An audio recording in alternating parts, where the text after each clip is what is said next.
शेतकऱ्यांनी अंदाज दिला।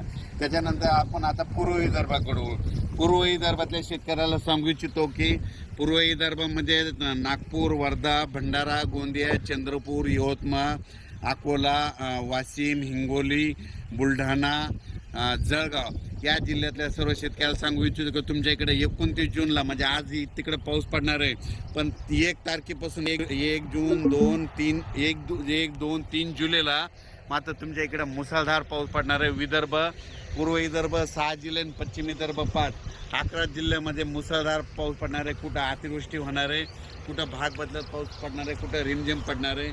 पण सांगायचं झालं तर यवतमाळ जिल्ह्यामध्ये खूप जोरात पाऊस पडणार आहे, चंद्रपूरकर देखील खूप पडणार आहे, नागपूरकडे देखील खूप पडणार आहे, अमरावतीकडे जोरात पडणार आहे, अकोल्याकडे जोरात पडणार आहे, वाशिम जिल्ह्यात जोरात राहणार आहे, हिंगोलीकडे राहणार आहे, त्याच्यानंतर अकोला, बुलढाणा जास्त राहणार आहे, जळगाव जामोद घाटाच्या खाली जास्त राहणार आहे, जळगावला जास्त राहणार आहे। तिकडे पाऊस पडत असल्यामुळे त्याच्यामुळे जालन्याला देखील पाऊस पडणार आहे, संभाजीनगरला देखील पडणार आहे। म्हणजे सांगायचं झालं तर पूर्व आणि पश्चिम विदर्भ 11 जिल्ह्यामध्ये चांगला पाऊस पडणार आहे। म्हणून हे विदर्भ पश्चिम विदर्भातल्या शेतकऱ्यांनी हा अंदाज लक्षात घ्या। त्याच्यानंतर आपण पश्चिम महाराष्ट्राकडे वळू।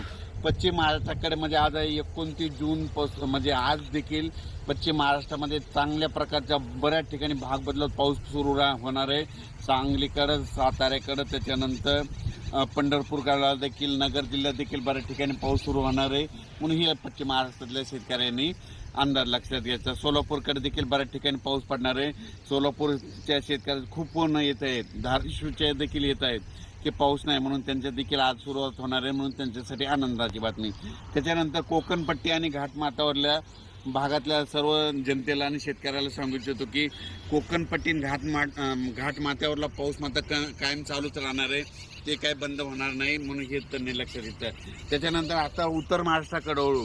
उत्तर महाराष्ट्राकडे सांगायचं झालं तर नाशिक जिल्ह्याकडे जोरदार पाऊस सुरू राहणार आहे, त्यांचा पाऊस काही बंद होणार नाही, म्हणून हा अंदाज त्यांनी लक्षात घेतला। धुळे, नंदुरबार, जळगाव या चाळीसगाव, पारोळा या ठिकाणी देखील ह्यामध्ये 29 आजपासून 29 जूनपासून तर 3 जुलैपर्यंत जोराचा पाऊस राहणार आहे, म्हणून हे अंदाज लक्षात येतात। हे झालं आता संपूर्ण जिल्ह्याचं सांगितलं। त्याच्यानंतर आपल्या बाजूला मध्य प्रदेश आहे, त्याच्यानंतर गुजरात आणि राजस्थान आहे। म्हणजे यामध्ये 29 पासून तर 3 जुलैपर्यंत गुजरात, मध्य प्रदेश आणि राजस्थानकडे पाऊस पडत असल्यामुळं त्याचा असर आपल्या महाराष्ट्रावर उभी होणार आहे, म्हणून हे त्यांनी लक्षात घेतलं।